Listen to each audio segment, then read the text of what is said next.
waiting for, we invite Srimati Shreya Guha, who's the Principal Secretary, Tourism, Arts and Culture, Government of Rajasthan, to give the government point of view. Ma'am, over to you. Thank you so much, and I'm very happy to be here today, and it's good to see all of you, and warm welcome to all the listeners as well who've tuned in.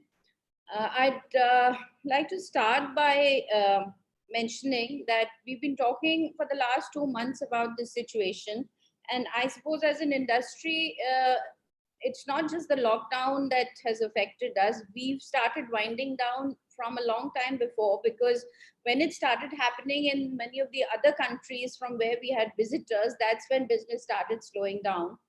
And we've been talking, and I would just like to first share the reaction of Rajasthan tourism and how we felt that we should respond to this and how we assess the situation. To begin with, we realized that we are in for the long haul. COVID was not a situation that was going to end in a couple of months. It would at least be another 6 months of downturn that we were looking at. And there was no way that we could afford to not engage with our clientele, so to speak, or our stakeholders, because we couldn't have waited for things to improve and then start thinking of a strategy. So the first thing that we did was that we started a Rajasthan from Home campaign, which was to remind our visitors, remind our repeat visitors and people who aspire to visit that this is what Rajasthan has in store for you. These are the things that you love about us. And so then we started doing virtual tours, and we put up a lot of content on our social media handles. We also realized that we are very well known for major events, fairs and festivals that happen in Rajasthan, and people would be missing out on those. There are many events which we had to cancel in March because of the situation. So we started doing online concerts, and we started creating these events which we did online, so that people don't forget that this is a destination which is very well known, not only for its built heritage, not only for its cultural heritage, but also very modern and unique festivals. We realized that we'd have to go the digital way at least for the next 6 months. There was no getting away from it. So we increased our presence on social media, and we keep celebrating every event that happens. For example, World Heritage Day happened a few weeks back. So we celebrated that in a big way. We put up, we highlighted all our monuments, all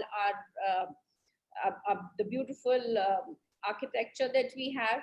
And yesterday, for example, we had International Museum Day. So we celebrated that in a big way on the digital platforms, because we wanted to remind people about our beautiful museums. We have Albert Hall, which is such a lovely structure. Many of you would have seen that. So we promoted that. So that's how we are going about it.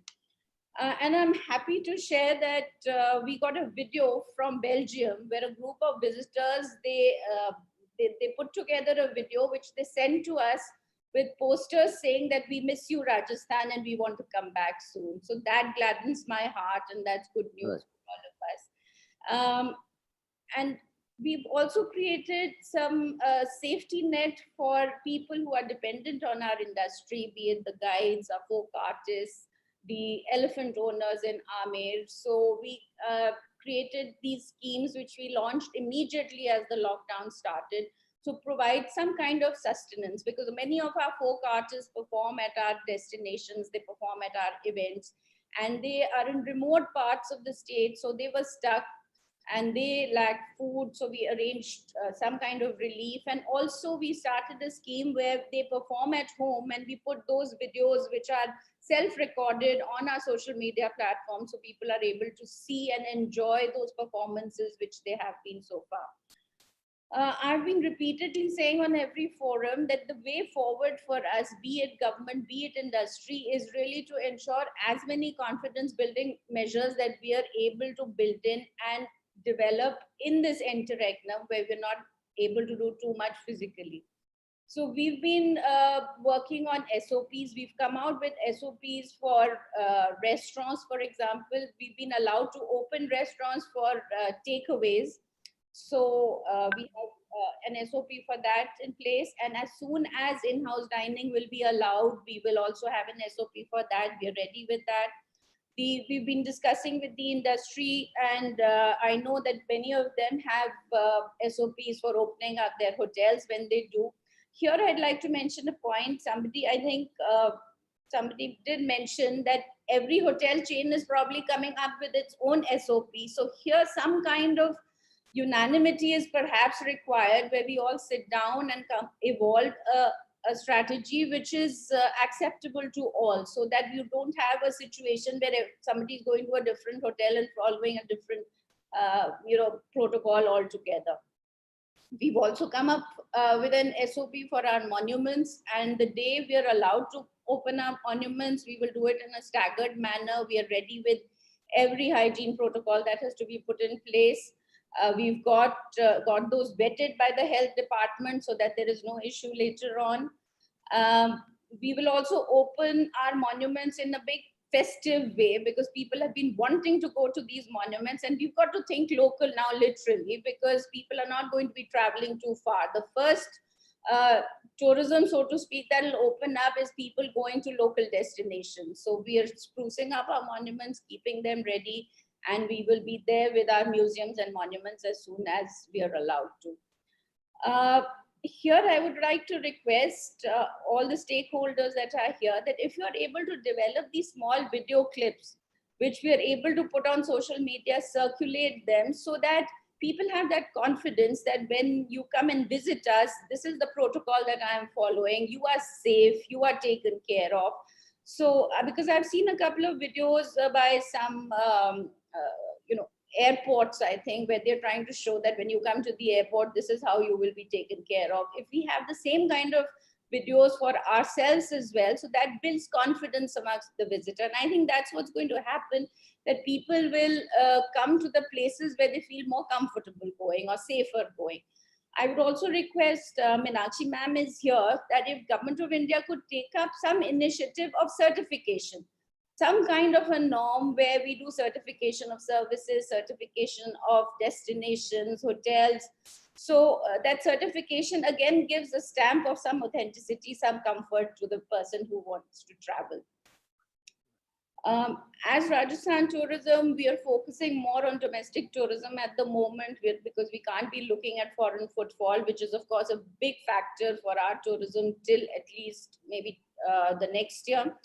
And I'm very happy that many of the speakers have spoken about the tourism and the outdoor space that is going to take off first. So we have our national parks, and we've got many wildlife ecotourism packages to offer.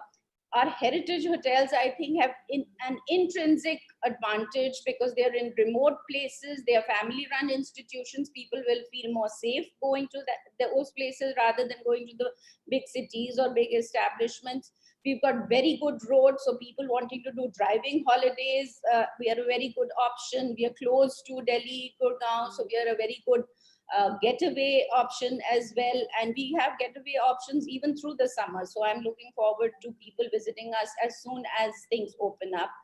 And I see the millennial really traveling first, so we're hoping for the younger visitor. We're preparing for that, and maybe we need to start thinking about building new products or recalibrating our existing products to cater to the millennial, to the single traveler, to or maybe the events that we've been doing. We do big festivals with huge gatherings, so maybe now we need to think of having specific select gatherings for very niche events, and those niche events could be done at many of our heritage hotels, because many of them do festivals. So maybe they even need to start thinking of putting these festivals online and do it on a digital format, so that the continuum carries on and there is no break at all. So that's what we've been trying to do as Rajasthan Tourism, not to let people forget that we are a preferred destination and we are there for you.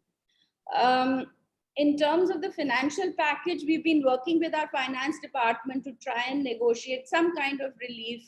A couple of relief measures were announced as soon as the lockdown started in terms of lowering some bar license fees. and deferring the state tax. At that point of time, one did not realize how far this is going to go. So at that point, this was some relief given immediately. But we're still working with the finance department. Meenakshi ma'am, I would like to request because we've sent a letter, our Honorable Chief Minister has written to the Government of India requesting for some relief from Government of India as well. If the Tourism Ministry could take up on those issues on behalf of all the state governments, then we would like to work with Government of India and put forth our point of view across as well. Again, I would end by saying that I think for all of us, if we wish to go forward, then it is for us to ensure that we are able to sell ourselves as a safe destination, sell ourselves as a destination which is willing to welcome visitors and is ready to welcome visitors. And I think that's the way forward. Thank you.